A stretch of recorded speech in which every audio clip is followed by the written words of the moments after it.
Nunca debí aceptar ese trabajo. En octubre de 2014 yo trabajaba haciendo inventarios para una empresa de seguros en Niigata, Japón. No era nada emocionante, pero pagaban bien por revisar propiedades abandonadas, tomar fotografías y confirmar si todavía quedaban estructuras útiles antes de vender terrenos. La mayoría eran fábricas vacías, casas viejas o bodegas comidas por la humedad. Aquella vez nos enviaron a revisar un terreno cerca de Fukushima. El documento no decía parque de diversiones, solo mencionaba una propiedad clausurada desde finales de los 90, con estructuras metálicas antiguas y riesgo de colapso. Fui con mi compañero Hiroshi, un hombre serio, de esos que no creían en rumores. Durante el trayecto me contó que, según la gente de la zona, ahí había existido una feria que aparecía y desaparecía entre la niebla. Me reí, pero él no. Llegamos poco antes de las 5 de la tarde. El camino estaba casi cubierto por hierba alta y ramas secas. No había letreros, ni cercas completas, solo postes oxidados y pedazos de malla abierta como si alguien los hubiera cortado desde dentro. Lo primero que vi fue la rueda de la fortuna, inclinada entre los árboles, inmóvil, enorme, con varias cabinas colgando como jaulas podridas. El aire olía a metal mojado y tierra revuelta. Empezamos a tomar fotos. Cada paso hundía nuestras botas en lodo negro, aunque no había llovido. Entre la vegetación aparecían restos de taquillas, figuras infantiles sin ojos, carritos volcados y anuncios desteñidos escritos en japonés. Todo estaba destruido, pero había algo extraño. Algunos juegos parecían menos oxidados que otros, como si alguien los hubiera limpiado recientemente. La montaña rusa estaba al fondo. Los rieles entraban directo al bosque, desapareciendo entre pinos torcidos y una neblina baja que no se movía con el viento. Hiroshi dijo que debíamos fotografiarla rápido e irnos antes de que oscureciera. Mientras revisaba una escalera metálica, escuché música.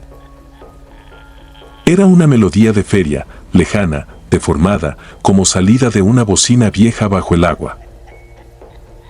Hiroshi también la escuchó. No dijo nada, pero dejó de escribir. Seguimos caminando hasta la estación de la montaña rusa. Había un tren detenido sobre los rieles. Los vagones estaban cubiertos de hojas secas, excepto el segundo. Ese estaba limpio.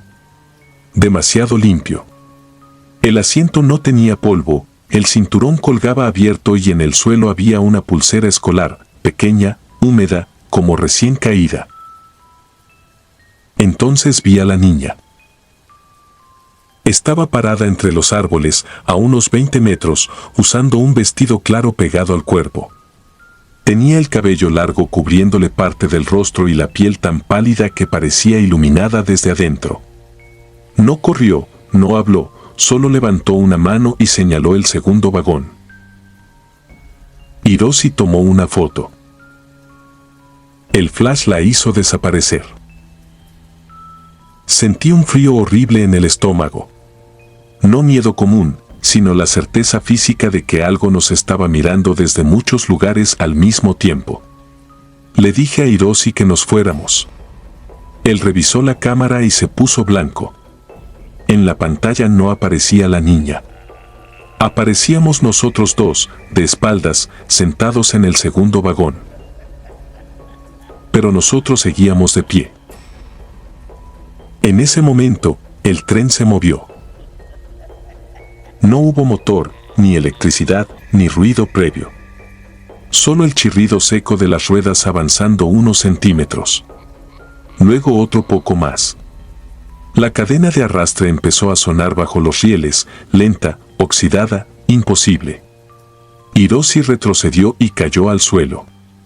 Yo lo levanté como pude, pero al tocarlo noté que su camisa estaba empapada de sudor helado.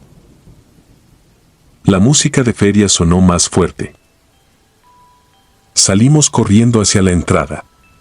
La niebla se espesó tan rápido que perdimos de vista la rueda de la fortuna.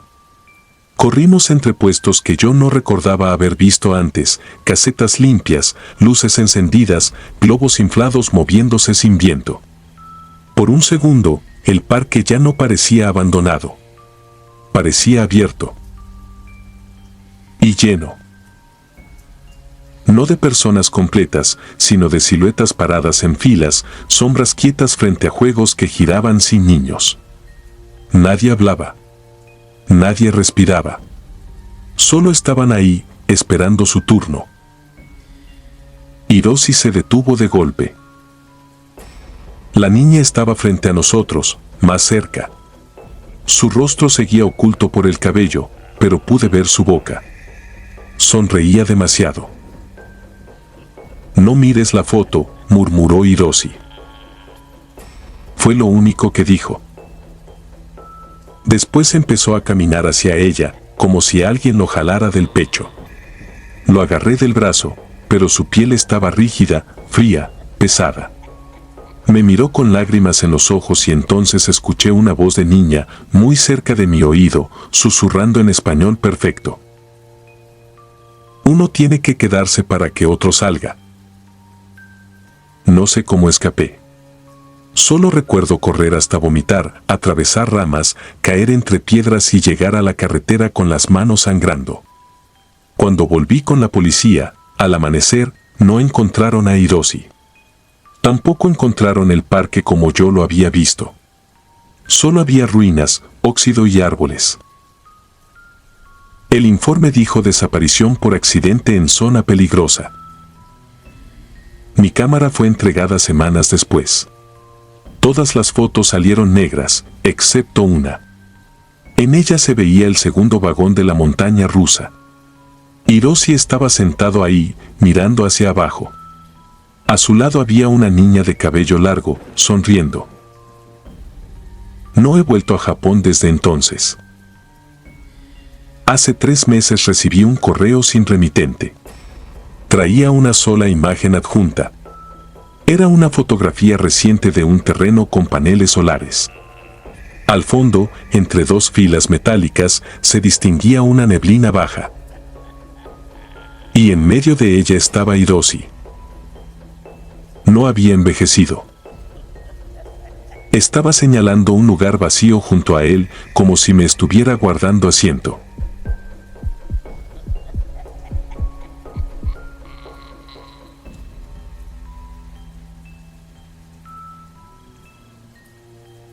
Nunca me gustaron las ferias abandonadas. Hay lugares que uno asocia con alegría. El olor del algodón de azúcar, la música distorsionada saliendo de bocinas viejas, las luces de neón reflejándose sobre los rostros de los niños. Una feria debería ser eso, ruido, risas y movimiento.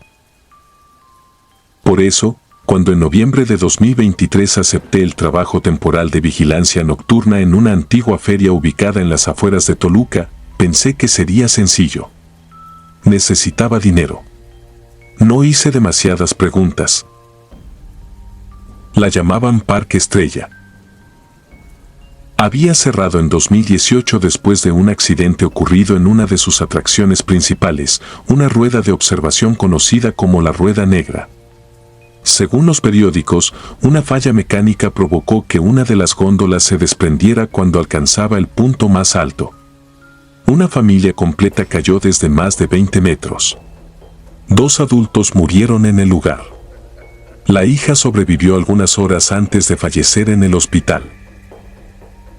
Después del accidente, las investigaciones descubrieron negligencia. Revisiones falsificadas. Reportes de mantenimiento alterados. El parque cerró definitivamente y quedó abandonado.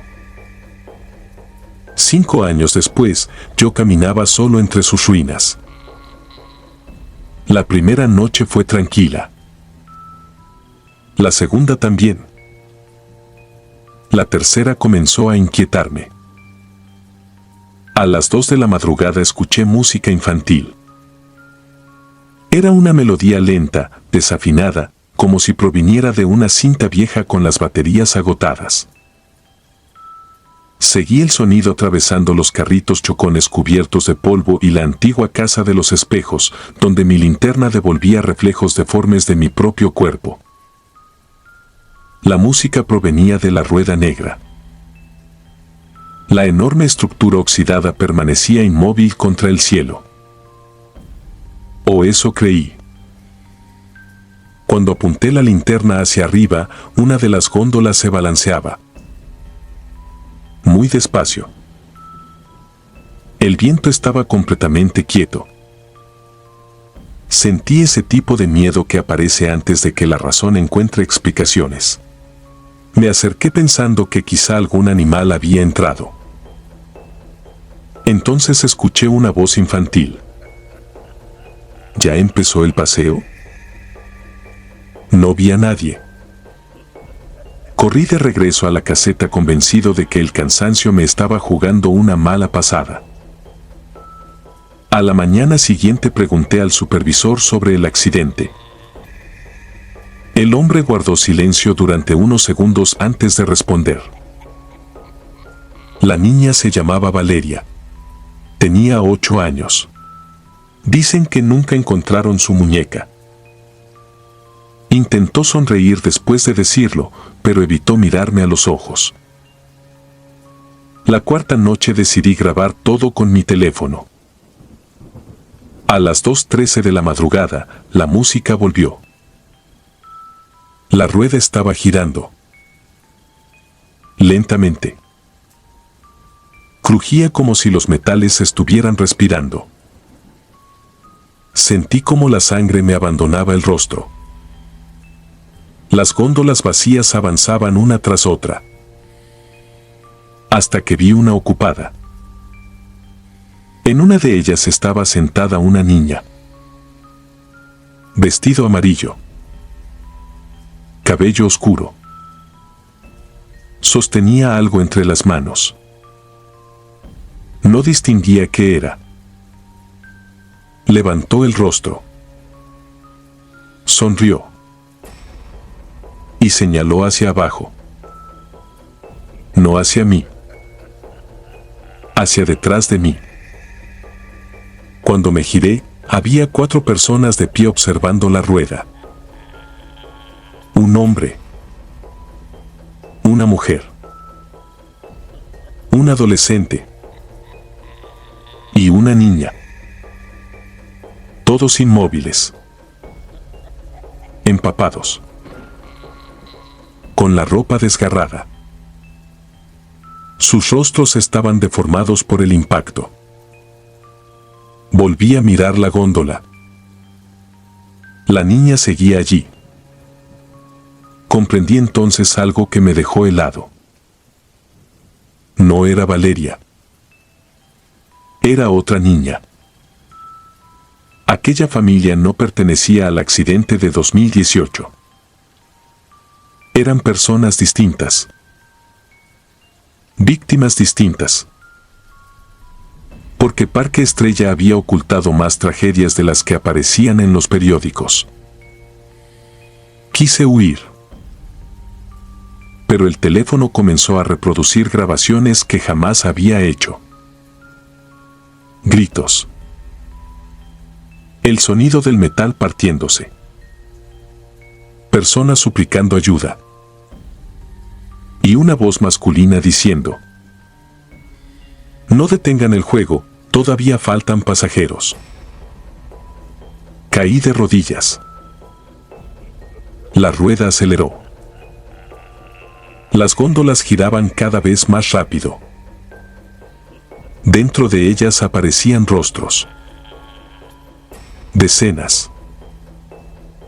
Hombres, mujeres, niños. Todos mirando hacia abajo. Todos con expresiones de terror congeladas para siempre. Entonces entendí el verdadero horror. Aquella feria no estaba abandonada. Seguía funcionando. No para los vivos. Vi a la niña del vestido amarillo levantarse de su asiento. Caminó dentro de la góndola imposible, sin perder el equilibrio. Acercó una pequeña muñeca de trapo al cristal roto y movió los labios. Esta vez sí pude escucharla. ¿Quieres subir? Desperté en el hospital de Toluca. Me encontraron inconsciente junto a la entrada principal del parque. Los médicos dijeron que sufrí una crisis nerviosa. La policía revisó las cámaras de seguridad. No registraron movimiento alguno. No hubo música. La rueda jamás giró. Renuncié ese mismo día. Meses después intenté convencerme de que todo había sido producto del estrés. Hasta que recibí por correo una caja sin remitente. Dentro había una muñeca de trapo cubierta de polvo. Sujetada a su muñeca izquierda había una pequeña pulsera metálica. La reconocí al instante. Era la credencial del parque que perdí aquella noche. Y cosido en la espalda de la muñeca, con hilo rojo, encontré un nombre bordado que nunca mencioné a nadie. Valeria. Debajo, escrito con letra infantil, había un mensaje. Guardamos tu lugar para el próximo paseo. Desde entonces no he vuelto a acercarme a una feria. Porque hay sitios construidos sobre errores humanos, negligencias y muerte. Y cuando demasiadas personas pierden la vida esperando divertirse, quizá algunas atracciones simplemente se niegan a cerrar. A veces, muy entrada la madrugada, despierto sobresaltado por una melodía lejana. Y antes de abrir los ojos, siempre tengo el mismo pensamiento. Escucho el chirrido del metal. Siento que algo enorme gira lentamente en la oscuridad. Y temo descubrir que, tarde o temprano, todos terminamos haciendo fila para el último viaje. Suscribirte y darle like ayuda mucho a este canal. Si ya has escuchado mi contenido antes, te ha gustado y estás disfrutando lo que escuchas en este sector, te agradeceré que presiones el botón de suscribirse. Sin más interrupciones, continuamos.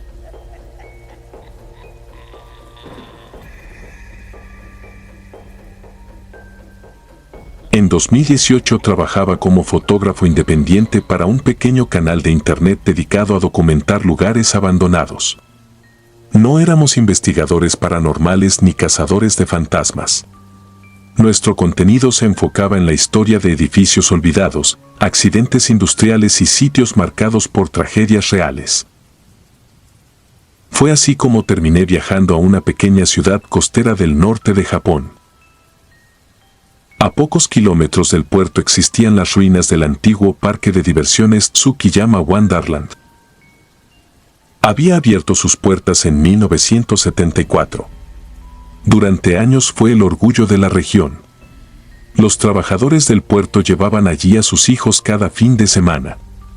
Tenía una rueda de la fortuna que dominaba la bahía, una montaña rusa de madera, una casa de espejos y un pequeño monorraíl con vagones decorados con figuras de animales. Todo cambió en agosto de 1996. Una falla mecánica provocó que uno de los vagones del monorraíl se desprendiera parcialmente de la vía elevada. Una niña de 8 años cayó desde más de 10 metros frente a decenas de personas. Murió antes de que llegara la ambulancia. La investigación concluyó que el accidente se produjo por negligencia en el mantenimiento. El dueño del parque evitó la cárcel mediante acuerdos económicos y el sitio cerró meses después. La ciudad jamás volvió a mencionarlo. 22 años más tarde, mi editor me pidió fotografiar las instalaciones antes de que fueran demolidas. Subí solo. La entrada principal seguía en pie. Los boletos rasgados permanecían dentro de las taquillas. Había muñecos de fibra de vidrio tirados sobre la maleza. Los colores de los juegos mecánicos habían desaparecido bajo capas de óxido y humedad. El silencio era lo peor. No existía el sonido normal de un sitio abandonado. Ni pájaros. Ni insectos. Ni siquiera el viento. Recuerdo haber pensado que la colina parecía contener la respiración. Tomé fotografías durante horas. La montaña rusa. Los caballitos del carrusel. Los baños infantiles. Los puestos donde alguna vez vendieron algodón de azúcar. Cerca del atardecer llegué al monorraíl. Los vagones seguían suspendidos sobre la estructura metálica. Parecía imposible que hubieran permanecido allí durante tanto tiempo. Subí las escaleras de mantenimiento para obtener mejores tomas. Fue entonces cuando encontré algo extraño. Había flores frescas. No marchitas. Frescas. Alguien las había dejado junto a una pequeña muñeca de trapo. Pensé que quizá algún familiar visitaba el lugar cada año. Tomé varias fotografías y seguí trabajando. Cuando cayó la noche decidí marcharme. Al revisar la cámara dentro del automóvil noté algo raro. La fotografía número 13 aparecía completamente negra. No le di importancia. La 14 mostraba el monorraíl. La 15 también. Pero al ampliar la número 13 observé algo que me heló la sangre. Entre los asientos del vagón había una niña sentada. Cabello corto. Vestido claro. Mirando directamente al lente. Volví a revisar las demás imágenes. En ninguna aparecía. Pensé en un fallo digital. Regresé al hotel. Esa madrugada desperté porque escuché el sonido de una música infantil. Muy baja. Como la melodía desafinada de un carrusel. Venía del interior de mi habitación. Encendí la luz. No había nadie. La música cesó. A la mañana siguiente fui al puerto para entrevistar a antiguos trabajadores del parque. La mayoría evitó hablar. Uno de ellos, un hombre ya anciano, accedió a hacerlo después de observar la fotografía. Empalideció. Me preguntó dónde la había conseguido. Le expliqué que yo la había tomado el día anterior. El anciano comenzó a llorar. Me dijo que aquella niña no era la víctima oficial del accidente. Según él, existió otra. Una menor desaparecida meses antes del cierre del parque. Nunca apareció. El caso fue archivado. La policía concluyó que había huido de casa. Pero muchos empleados sospechaban otra cosa. El dueño utilizaba las instalaciones cerradas durante la noche para organizar reuniones privadas con personas influyentes. Después del accidente fatal, varios trabajadores intentaron denunciar irregularidades. Nadie los escuchó. El anciano me pidió destruir aquella fotografía. Dijo que algunas puertas no debían abrirse otra vez. Ignoré el consejo. Quise investigar más. Regresé a la feria esa misma tarde. Subí nuevamente al monorraíl. Llevaba la fotografía impresa. Cuando llegué al vagón donde había aparecido la niña descubrí algo escondido bajo uno de los asientos corroídos. Era una pequeña caja metálica. Dentro había varias cintas VHS deterioradas. Y un sobre. En él había fotografías de menores tomadas dentro del parque. No eran fotografías familiares. Eran retratos clandestinos. Al fondo del sobre encontré una lista de nombres. El último estaba tachado. Coincidía con el nombre de la niña que aparecía en mi imagen. Escuché entonces unos pasos. Lentos. Pesados. No provenían de abajo. Sonaban sobre la propia estructura elevada. Alcé la vista esperando encontrar algún explorador urbano. Pero solo vi el vagón del extremo balanceándose suavemente. A pesar de que no había viento. Luego escuché una voz infantil. Muy cerca de mi oído. Una sola frase. Ya me encontraron. No corrí. No grité. Bajé las escaleras con las piernas entumecidas y entregué todo el material a la policía local. Meses después recibí una llamada. Las cintas contenían grabaciones suficientes para reabrir investigaciones olvidadas durante más de 20 años. Varias desapariciones infantiles fueron vinculadas con antiguos empleados y personas relacionadas con la administración del parque. Nunca hicieron públicos todos los detalles. Jamás volvieron a contactarme. Aún conservo una copia digital de aquella fotografía. La observo algunas noches intentando convencerme de que el rostro de la niña sigue igual. Pero eso ya no es verdad. Porque cada vez que la abro, ella parece estar un poco más cerca del lente. La última vez que reuní el valor para mirarla, descubrí algo nuevo. Ya no estaba sola.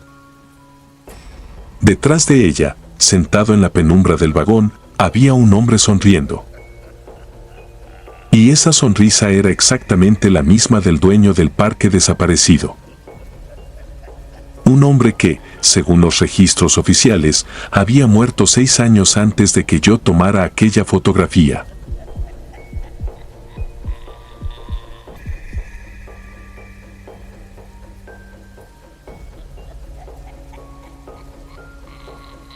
Nunca pensé que un parque de diversiones pudiera oler a muerte. Cuando la gente imagina una feria abandonada, piensa en juegos oxidados, maleza creciendo entre el concreto y el eco de una música infantil deformada por el tiempo. Yo también lo creía. Después de todo, llevaba casi 7 años dedicándome a documentar lugares clausurados para revistas especializadas en exploración urbana. Había recorrido hospitales psiquiátricos cerrados, hoteles consumidos por incendios y pueblos evacuados por desastres naturales. Siempre encontraba una explicación racional para todo. Hasta que llegué a la antigua Feria Santa Emilia. Fue en el invierno de 2019, en las afueras de un pequeño municipio del norte de México. El lugar llevaba abandonado más de 20 años. Los periódicos locales apenas conservaban algunos recortes amarillentos sobre lo ocurrido allí. Ninguno explicaba con claridad por qué la feria cerró de forma definitiva de un día para otro. Los habitantes del pueblo evitaban mencionarla. Cuando preguntaba, bajaban la voz. Algunos fingían no escucharme. Otros simplemente decían: si entra, no se quede cuando oscurezca. No era una advertencia sobrenatural.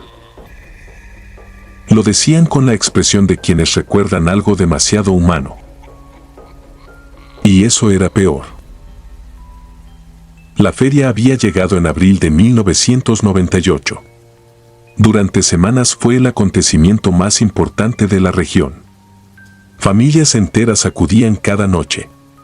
Los puestos vendían algodones de azúcar, manzanas cubiertas de caramelo y tacos improvisados bajo lonas coloridas.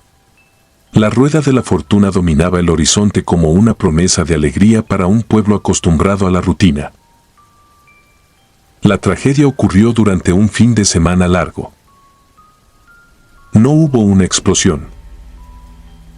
No descarriló ningún juego. No se desplomó ninguna estructura. Lo que ocurrió fue mucho más silencioso. Una cisterna utilizada para abastecer de agua varios puestos de comida había sido contaminada accidentalmente con pesticidas almacenados en una bodega agrícola cercana. Los primeros síntomas parecían insignificantes. Dolor de cabeza. Náuseas. Mareo. Después vinieron los vómitos. Los espasmos. Las dificultades respiratorias. La gente comenzó a enfermar mientras aún seguía haciendo fila para subir a las atracciones. Niños que lloraban sujetándose el estómago. Madres desorientadas. Padres intentando tranquilizarlos sin comprender lo que estaba pasando. Algunos murieron antes de llegar al hospital. Otros durante la madrugada. La cifra oficial habló de 19 fallecidos. Los rumores del pueblo aseguraban que fueron más. Muchos más. Cuando llegué a documentar el lugar, 2 décadas después, el parque seguía prácticamente intacto. La taquilla principal conservaba boletos pegados por la humedad. Los premios de los puestos permanecían suspendidos bajo capas de polvo. Pequeños osos de peluche observaban desde estantes podridos. Encontré zapatitos infantiles dispersos cerca del carrusel. Uno de ellos todavía tenía el cordón anudado. Aquello me produjo un escalofrío difícil de explicar. No era miedo. Era una tristeza pesada. Como si el sitio hubiese absorbido el sufrimiento y aún no supiera qué hacer con él. Continué fotografiando. Mientras avanzaba, descubrí algo extraño. No había animales. Ni insectos. Ni siquiera moscas. En un parque abandonado aquello era imposible. El silencio era absoluto. Tan espeso que podía escuchar mi propia saliva al tragar. Al acercarme a la casa del terror, percibí un olor. No era humedad. No era moho. Era ese olor dulzón y metálico que reconocí inmediatamente. Lo había sentido años atrás, durante el funeral de mi abuelo. El olor de un cuerpo que lleva demasiado tiempo encerrado. Me obligué a entrar. La oscuridad parecía tragarse la luz de mi linterna. Las figuras decorativas colgaban del techo con sonrisas grotescas. Piratas de fibra de vidrio. Brujas despintadas. Esqueletos mecánicos inmóviles. Todo cubierto de polvo. Todo detenido. Hasta que vi la primera puerta. Desde el exterior parecía parte de la escenografía. Pero al abrirla descubrí una habitación diminuta. Sin decoración. Sin ventanas. Solo una silla infantil colocada en el centro. Y sobre ella, una bolsa de papel envejecida. Dentro había decenas de fotografías. Niños sonriendo frente a los juegos. Familias abrazadas. Personas posando con algodones de azúcar. Todas tomadas el mismo día. todas fechadas el 18 de abril de 1998. En la parte trasera de cada fotografía alguien había escrito la misma frase con tinta azul. Esperen aquí. Sentí un frío recorrerme la espalda. Entonces escuché pasos. No detrás de mí. Encima. Lentos. Arrastrados. Como si alguien caminara sobre el techo de la atracción. Pensé que podían ser animales. Pero los pasos comenzaron a multiplicarse. 1, 2, 5, 10. Pequeños. Demasiado pequeños. Como pies infantiles corriendo descalzos. La casa del terror estaba completamente cerrada. No había forma de que hubiera niños allí. Apagué la linterna por instinto. Y los escuché detenerse. El silencio regresó. Pasaron varios segundos antes de atreverme a respirar. Encendí nuevamente la luz. La silla seguía frente a mí. Pero las fotografías ya no estaban sobre ella. Estaban esparcidas a mis pies. Todas boca abajo. Temblando, levanté una. La imagen seguía siendo la misma. Excepto por un detalle. En un rincón aparecía un hombre alto observando a la familia fotografiada. No estaba en la imagen original. Tomé otra. El mismo hombre. Otra más. Otra. En cada fotografía estaba más cerca de los niños. Más cerca de la cámara. Más cerca de quien sostenía la foto. Corrí hacia la salida. Cuando atravesé la puerta principal, el aire exterior me golpeó el rostro. Creí haber escapado. Entonces miré hacia la rueda de la fortuna. Una de las góndolas se balanceaba lentamente. Después otra. Y otra. No había viento. Subí a mi camioneta y abandoné la feria sin mirar atrás. Esa noche revisé el material en mi habitación del hotel. No había registrado los pasos. No aparecía la habitación. No existían las fotografías. Pensé que el agotamiento me había provocado una crisis nerviosa. Hasta que descargué la última imagen de la tarjeta de memoria. No recordaba haberla tomado. Mostraba el interior de mi habitación mientras dormía. La fecha era correcta. La hora también. 3:17 de la madrugada. Yo aparecía acostado en la cama. Y junto a mí, de pie en la oscuridad, estaba el mismo hombre de las fotografías. Mirando directamente hacia la cámara. Con una expresión vacía. Sosteniendo de la mano a una niña.